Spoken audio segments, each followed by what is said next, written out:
देवकी मराठी गृहिणीमध्ये तुम्हा सर्वांचं स्वागत आहे। आज आपण ऋषीपंचमीची कहाणी बघणार आहोत।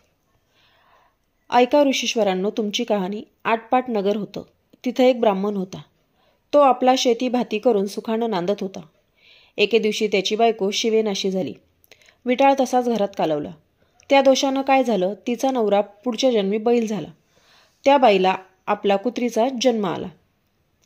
देवीची करणी दोघंही आपल्या मुलाच्या घरी होती। तो मोठा धार्मिक होता, देवधर्म करी, श्राद्ध पक्ष करी, आल्या ब्राह्मणांचा समाचार घेई।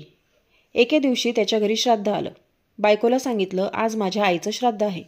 खीरपुरीचा स्वयंपाक केला। इतक्यात काय चमत्कार झाला, खिरीचं भांडं उघडं होतं। त्यात सर्पानं आपलं गरळ टाकलं। हे त्या कुत्रीनं पाहिलं।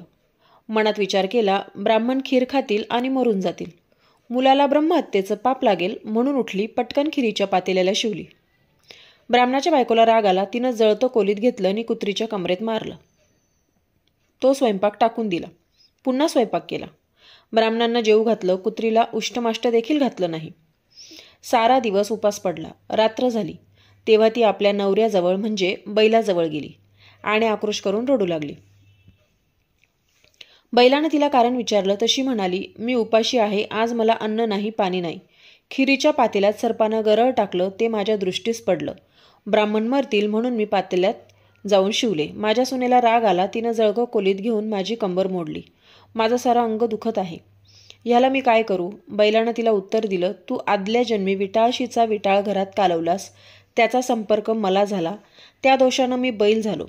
आज माझ्या मुलानं मला नांगराला धरलं, तोंड बांधून मला मारलं, मी देखील आज उपाशीच आहे। त्याचं श्राद्ध फुकट गेलं। हे भाषण मुलानं ऐकलं। लगेच उठून बाहेर आला। बैलाला चारा घातला, कुत्रीला अन्न घातलं, दोघांना चांगलं पाणी प्यायला दिलं। मनात फार दुःखी झाला। दुसऱ्या दिवशी सकाळी उठला, घोर अरण्यात गेला। तिथं ऋषींचा मेळा पाहिला। त्यांना साष्टांग नमस्कार घातला। ऋषींनी त्याला प्रश्न केला, तू असा चिंताक्रांत का आहेस? मुलानं सांगितलं, माझ्या बापाला बैलाचा जन्म आला आहे आणि आईला कुत्रीचा जन्म आला आहे। त्यांना मोक्ष कसा मिळेल ह्या चिंतेत मी पडलो आहे। कृपा करून मला उपाय सांगा। तेव्हा त्याला ऋषींनी सांगितलं, तू ऋषीपंचमीचं व्रत कर। हे व्रत कसं करावं? भाद्रपदाचा महिना येतो, चांदण्या पाखातली पंचमी येते, त्या दिवशी काय करावं? ऐन दुपारच्या वेळी नदीवर जावं, आघाड्याची प्रार्थना करावी, त्याच्या काष्टानं दंतघावन करावं, आवळकाठी कुटून घ्यावी, तीळ वाटून घ्यावे, ते तेल केसाला लावावं, मग आंघोळ करावी, धुतलेली वस्त्र नेसावी, चांगल्या ठिकाणी जावं, अरुंधतीसह सप्तऋषींची पूजा करावी। असं 7 वर्ष करावं। शेवटी उद्यापन करावं। या व्रतानं काय होतं?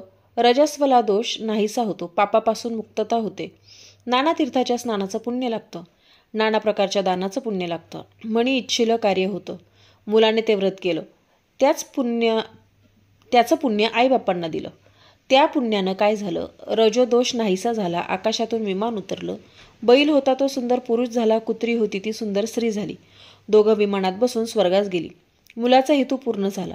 तसा तुमचा आमचा हो ही 60 उत्तराची कहाणी 5 उत्तरी सुफळ संपूर्ण।